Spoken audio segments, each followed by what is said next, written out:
New York Congresswoman Nicole Malliotakis weighs in on her state's attorney general suing the NYPD for its handling of the summer anti-police riots.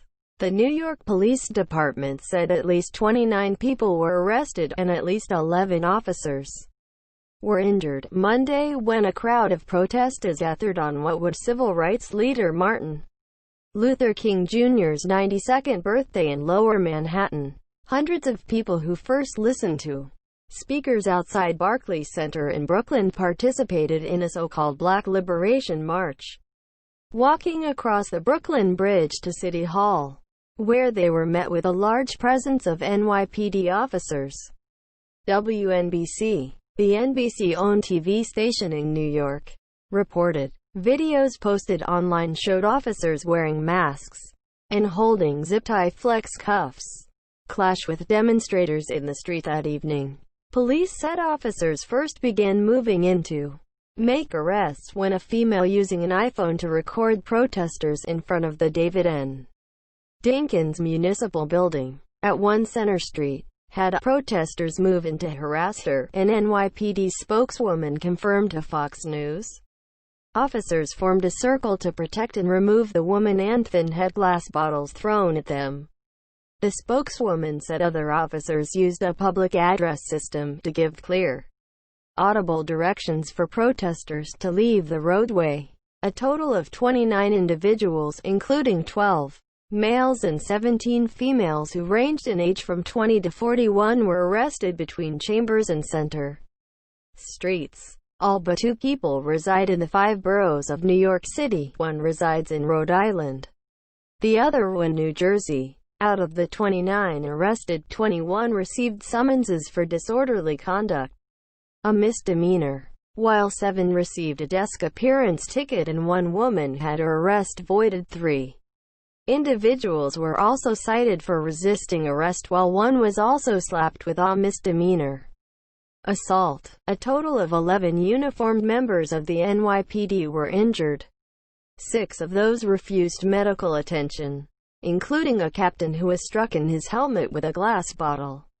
The remaining 5 were treated and released at area hospitals with various minor injuries, including pain and swelling to an ankle, pain and bruising to left leg, an injured upper arm, an injured elbow and an injured shoulder.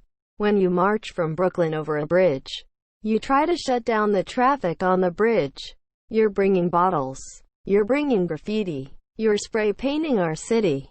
This is our city. You're spray painting to burn our city down, NYPD Commissioner Dermot Shea said in an interview with local cable news channel NY1 Tuesday morning.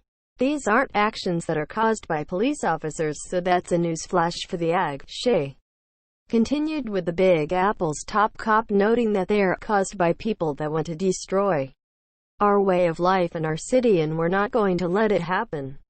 The incident comes a week after New York State Attorney General Letitia James filed a federal lawsuit against the NYPD and its leadership over the treatment of protesters during demonstrations that broke out over the summer in the wake of the death of George Floyd.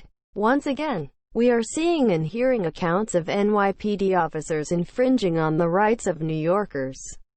The images of officers using excessive force against peaceful protesters is alarming and cause for deep concern, James said in a statement Monday, less than a week after I filed a lawsuit against the NYPD over these very exact issues.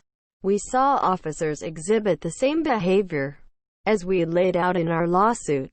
This is a long-standing pattern that must stop.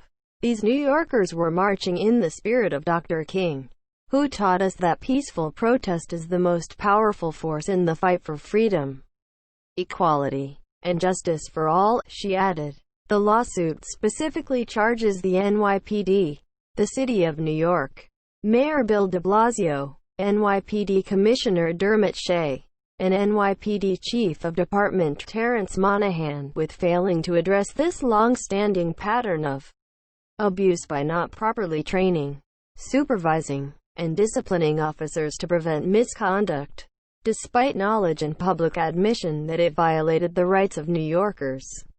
It includes dozens of examples of the alleged excessive force and other misconduct since May 2020, including the unjustified use of batons, pepper spray, bicycles, and a crowd control tactic known as kettling against peaceful protesters, as well as the arrest of medics and legal observers. James is seeking systemic reforms to the NYPD and the implementation of a federal monitor to oversee the NYPD's policing tactics in future protests and to ensure compliance with the law.